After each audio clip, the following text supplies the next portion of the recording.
Ever wonder why a Okay, wire let me check transfer that that is file. supposed to be fast feels like it is stuck in a black hole? Understanding how the banking Yes, clock this is actually the one. works can save you a lot of stress. If you're sending money within the country, things are usually quick. Most domestic wires Okay, arrive I've within updated the 3 to 4 timeline for the hours, as Q3 long as you hit deliverables. that critical window I'll before the send bank's the daily revised cutoff schedule time. by end of Think of it day. like a train schedule. Let me know if you Miss the departure, and your money waits until the next business day.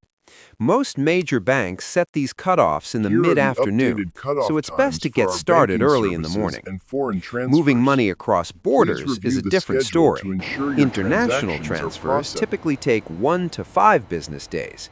This happens because your money often jumps through several intermediary banks, each with its own security checks and time zone differences.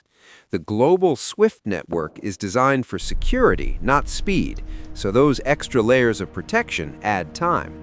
A common trap is the Friday afternoon mistake. If a transfer is initiated late on a Friday, it might not process until Monday morning. If a transfer is taking too long, it is rarely lost. More often, it is held up for a routine compliance review or a simple typo in a SWIFT code.